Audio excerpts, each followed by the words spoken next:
Should we say the same thing to Utah basketball fans? A 20-win season, NIT semifinals. First time they've had 20 wins since they were the NIT runners-up in 2018. 6 years, PK. This was a high watermark. For the fans who remember NCAA trips, well, the wait continues. It's been 8 years. So they didn't reach the goal. Did they make enough progress that people should be encouraged? There is the question. The responses flowing in from Ute fans. Jeff, couldn't win on the road. Inconsistent play. Another season without an NCAA berth. More of the same. Feels a lot like I'm reading comments. Feels a lot like I'm reading comments from Jazz fans right now, doesn't it? the attitude and the energy is about the same. Yeah, interestingly, though, they don't put curtains at the Delta Center, though. True story.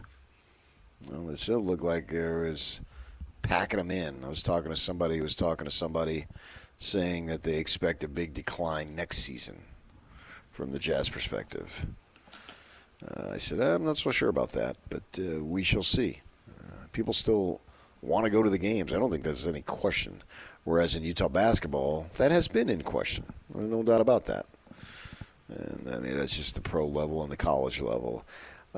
But with the transfer portal, I can't tell you that there's any progression that I can count on from this season to next. I mean, certainly Smith came on like gangbusters. He gets eligible. The NCAA, I don't know what's going on these days with them and the rules and what happened. Just have no rules. Make it junior college, man. It's a free-for-all. Yeah. Guys, I mean, I covered some junior college sports a fair amount in Arizona. And not Arizona. Yeah, Arizona too. Yeah, I was thinking of California. Both places. And, I mean, you'd practically see guys 1 week be on one team and 2 weeks later be on another team in the actual season. You know, anything goes from that perspective. And it's like from the transfer portal, it is anything goes. But the point I'm making is Smith, he comes on and gets eligible in December after some ruling comes down. And just, wow, what a player. You know, he was dynamic. And you look at him last night. At one point, he was 6 of 6 from threes. I think he missed one late. And it didn't matter in a win, but, I mean, he was playing his butt off there. So he comes back, and, you know, you got a real good foundational piece. But does he come back? I don't know. Who knows? I mean, if he decides to go, which would be, you know, multiple schools, which is already the case for him anyway. Once you transfer, you're in multiple schools, but it would be a third at least. But crazier things have happened. I mean, more head scratchers left and right with this transfer thing. So it's impossible to figure out who's going to be on the team next year. It don't look like, you know, you knew when the Utes lost with Van Horn and Ben Caton, they were the seniors. Okay, they got these guys coming back. They should be pretty good. Right? You got Doliak, Andre Miller, Alex Jensen coming home, blah, blah, blah, Britton Johnson coming into the program, yada, yada. You knew all that stuff. Hansen, on and on, right? Well, you can count on it. And that was in a program that averaged 3 transfers a year. And obviously I know that number because I was working for the Watchdog as the beat guy, and you know everything about the program. Well, at that point, Majerus' tenure, averaging 3 guys leaving, right? He'd run off an average of 3 guys to get their scholarships. And that was in an era that seemed, wow, that's high.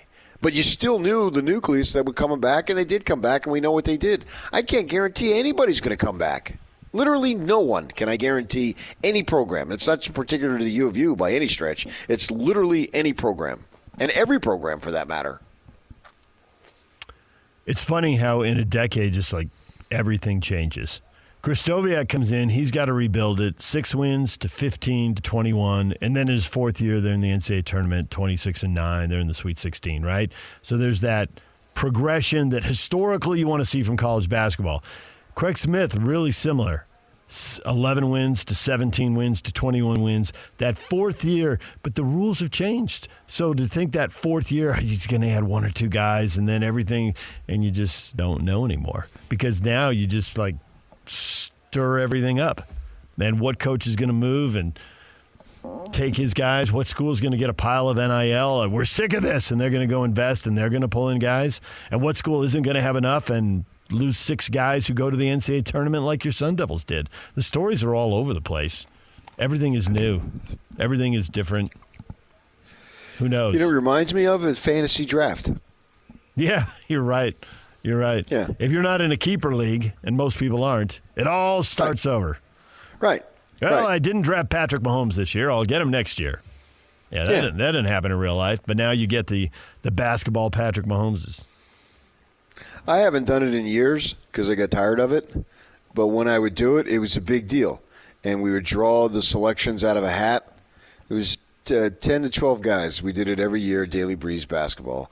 And it was all sorts of fun at the time because we were all in the same room every night and be able to trash talk each other and have fun with it. That's how I got those relationships that as you know, I still have to this day. And that was fun, right? And now we're all spread apart, literally, guys, as life goes on, are all over the country. And it wasn't as fun, so I stopped doing it. But you would then draft, and everybody would evaluate your teams, and that's what college basketball has essentially become because there's so few guys. Football is the same thing, but it seems like the nucleus of the team usually returns to where you're not. And if you add 5 guys, that's really not that much on a football team. Well, in basketball, you add 5 guys. It's a huge deal, right? And so that's what you have here. So they've made progress. They got a few gimme wins here that the NCAA or the NIT basically gave them, and I guess Villanova was a 1 seed, and they got an extra game that got them back to Indianapolis. Good for them.